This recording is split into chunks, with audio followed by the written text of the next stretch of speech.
calvaire, il était une croix où Jésus souffrit tant de douleur. Oui, c'est là qu'il mourut sur cet infâme bois pour sauver le plus vil des pécheurs. Cette croix me sera toujours chère. Elle est gloire et victoire pour moi. Et par elle, dans la maison du Père, la couronne est offerte à moi. Frères et sœurs en Christ Jésus, que la paix qui a enveloppé l'Église primitive soit aussi notre partage aujourd'hui. Continuons à nous édifier mutuellement dans la crainte respectueuse de notre Seigneur et que, par l'assistance du Saint-Esprit, notre foi et nos communautés grandissent toujours plus en lui. Amen.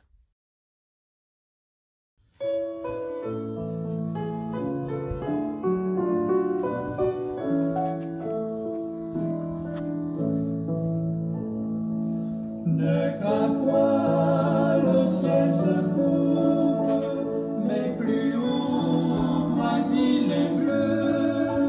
Dans la nuit, toujours il s'ouvre pour montrer l'amour de Dieu.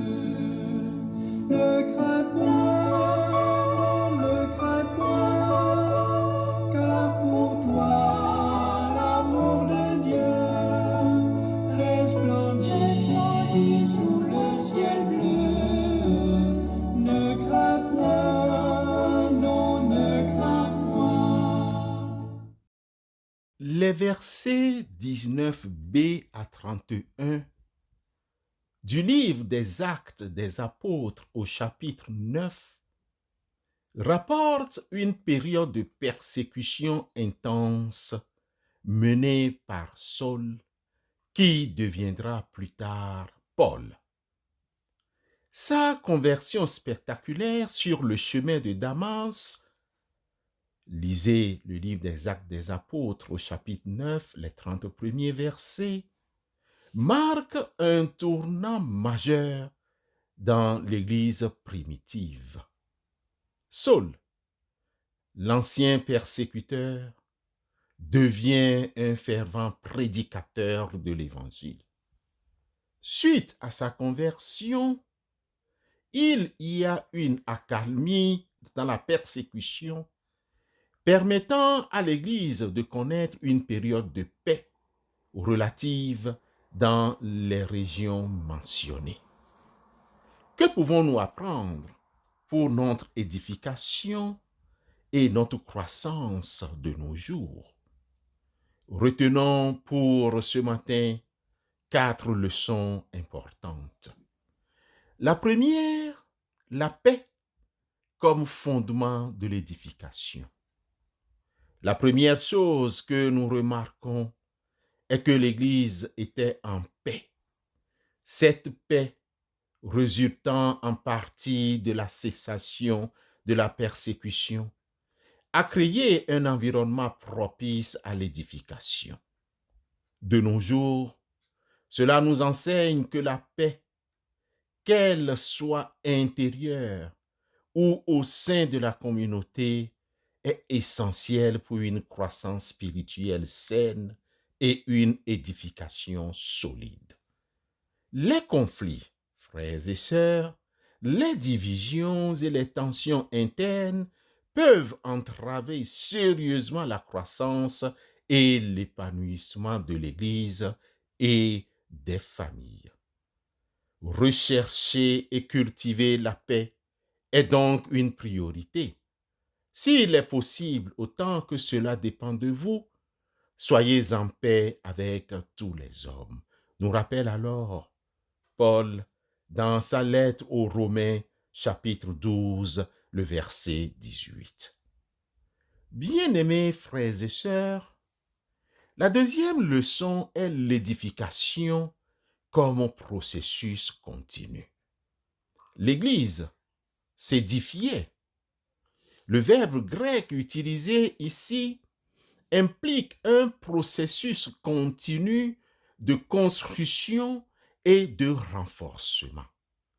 Cela nous rappelle que l'édification de l'Église et l'édification des familles et de chaque croyant est une œuvre progressive et constante. Elle ne s'arrête jamais et nécessite un engagement continu dans l'étude de la parole, la prière, la communion fraternelle et le service. L'édification mutuelle est directement liée à la paix et est présentée comme un objectif à poursuivre activement au sein de l'Église et au sein des familles. Ainsi donc, recherchons ce qui contribue à la paix et à l'édification mutuelle. Romains chapitre 14, verset 19. Bien-aimés frères et sœurs dans la foi, la troisième leçon est la crainte du Seigneur comme moteur de la croissance. L'Église marchait dans la crainte du Seigneur.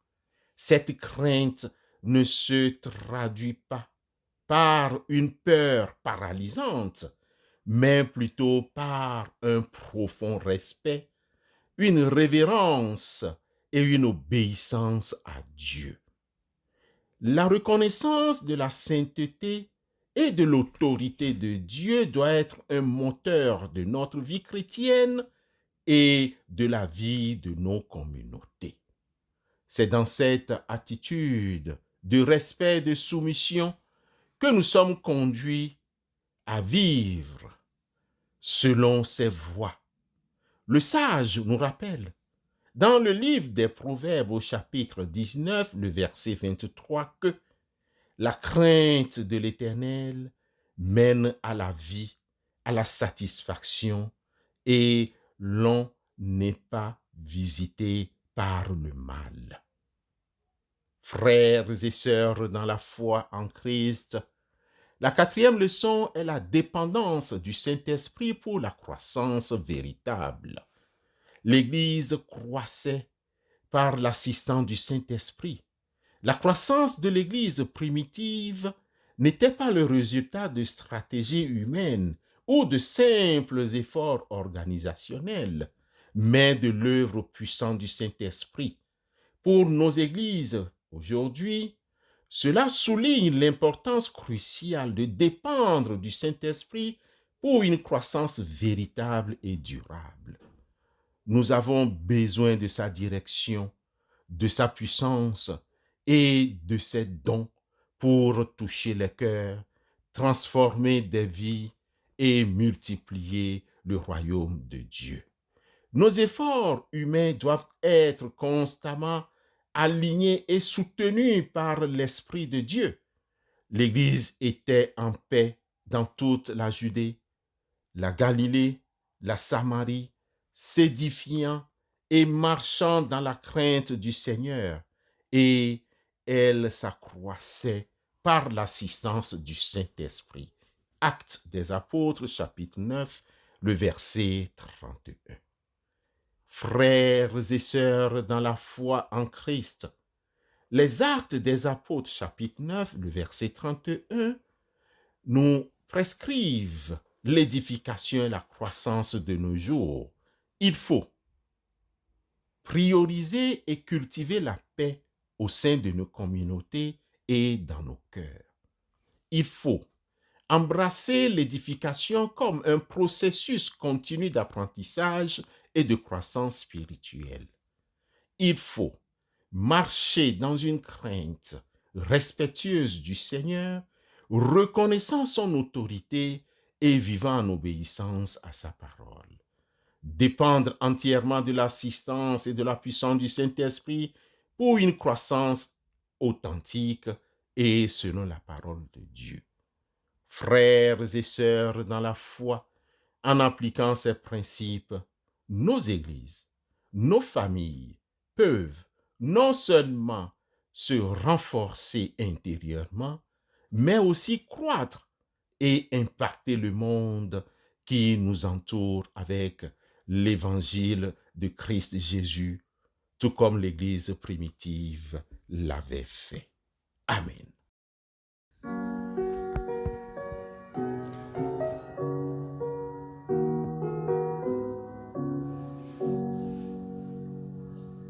Quand je craindrai sur la route, Seigneur, tiens ma main. Quand m'assaillira le doute, Seigneur, tiens ma main. Seigneur, tiens ma main. Seigneur, tiens ma main. Ô Sauveur incomparable, toujours tiens ma main. Prions Dieu. Dieu de paix, nous reconnaissons ton appel à rechercher la paix avec tous. Dans la lettre aux Romains chapitre 12, verset 18. Aide-nous par ton esprit à prioriser et à cultiver la paix au sein de nos communautés et profondément dans nos cœurs. Seigneur, ta parole est vérité. Selon Jean, chapitre 17, verset 17. Tu pries ton Père en ces termes. Sanctifie-les par ta vérité. Ta parole est la vérité. Nous embrassons l'édification comme un processus continu, apprenant et grandissant en toi jour après jour. Que ton esprit nous guide dans la compréhension de tes écritures et nous transforme à l'image de Christ. Père Tout-Puissant, nous comptons sur ta parole dans le livre de Jérémie chapitre 32, verset 17. Ah, Seigneur éternel, voici, tu as fait les cieux et la terre, par ta grande puissance et par ton bras étendu. Rien n'est étonnant de ta part. Nous reconnaissons notre entière dépendance de ton Saint-Esprit. Remplis-nous de sa puissance, guide-nous par sa sagesse et permets-nous de croître authentiquement selon ta volonté parfaite. Au nom de Jésus-Christ, notre Seigneur et Sauveur, nous te prions, toi notre Dieu, qui nous aime si tant. Amen.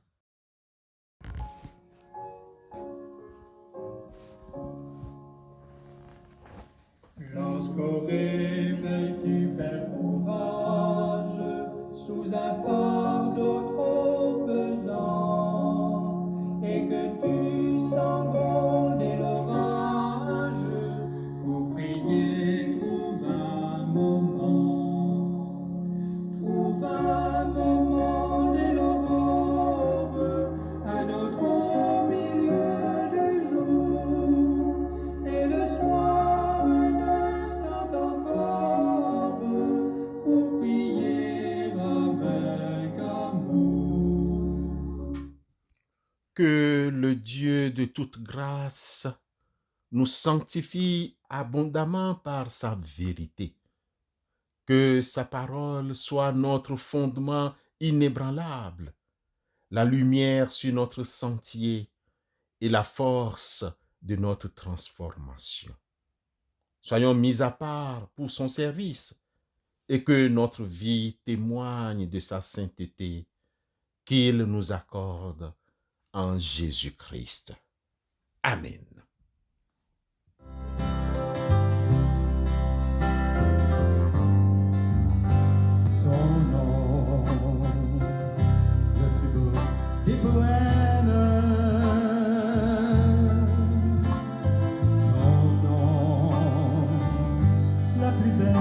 chanson. Non, non, c'est celui-là que j'aime. Oh non, c'est le plus beau des noms. Je le glorifierai et je l'exalterai. Je le proclamerai sur la terre.